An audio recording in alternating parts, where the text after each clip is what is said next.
চিৰিয়াছক নমস্কাৰ লিগাৰক মই তলনি আৰু সকলোকে মোৰ চেনেল টিনালৈ আকৌ এবাৰ ৱেলকাম জনাইছোঁ। আজি মই আপোনালোকৰ কাৰণে আটাকুটা চুগা অৰ্থাৎ মাখাচিৰা খুন্দৰ এক নতুন ভিডিঅ' লৈ আহিছোঁ। আপুনি যদি মোৰ চেনেলটো প্ৰথমবাৰ চাই আছে তেতিয়াহ'লে প্লিজ চেনেলটো ছাবস্ক্ৰাইব কৰিব। তেতিয়াহ'লে আহক আমি ভিডিঅ'টো চাই লওঁ। মাখাচিৰা সাধাৰণতে বৰা চাউলৰ কৰা হয়। মাখাচিৰা কৰিবৰ কাৰণে প্ৰথমে চাউলবোৰ গোটেই ৰাতি এটা পাত্ৰত তিয়াই থোৱা হয়।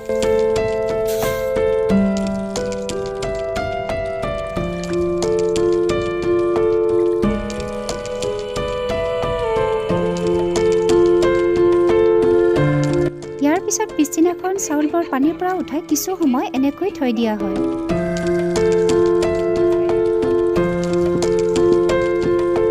তাৰ পিছত সোৱাদৰ কাৰণে অকণমান নিমখ ছটিয়াই ভালদৰে মিহলি কৰি লোৱা হয়। ভোগালী বিহুৰ সময়ত ৰাভাসকলে শালি ধানৰ চিৰাৰ লগতে বৰা চাউলৰ এই মাখাচিৰাও প্ৰস্তুত কৰে।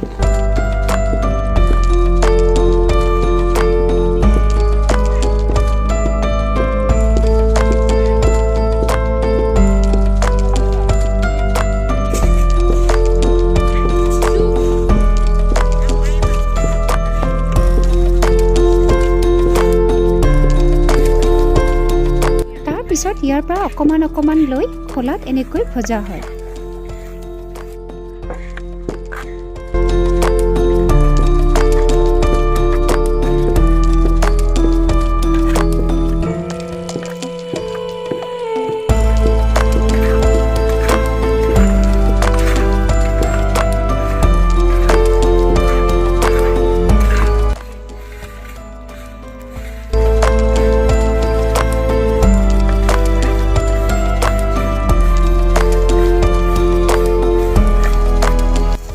এনেকৈ কিছু সময় ভজোৱাৰ পিছত চাউলবোৰ খুন্দোৱাৰ বাবে নমাই দিয়া হয়।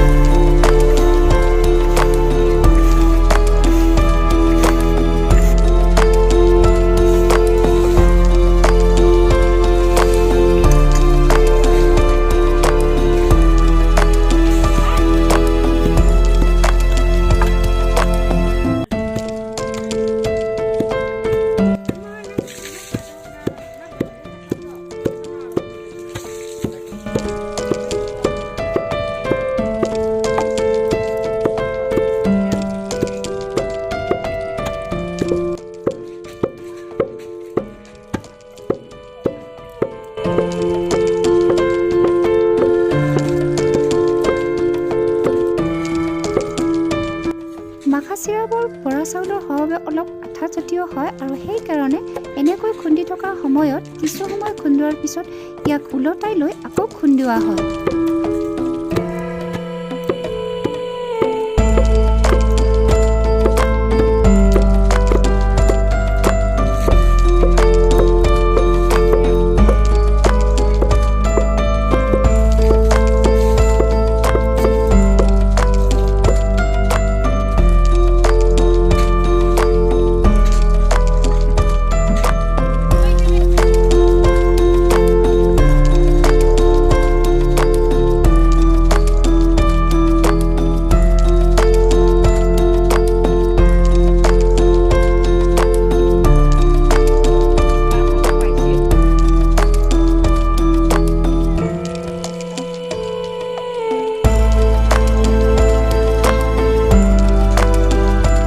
ৰাতিপুৱাৰ জলপান হিচাপে আৰু আবেলিৰ চাহৰ লগত এই মাখাচিৰাবোৰ সুন্দৰকৈ খাব পাৰে।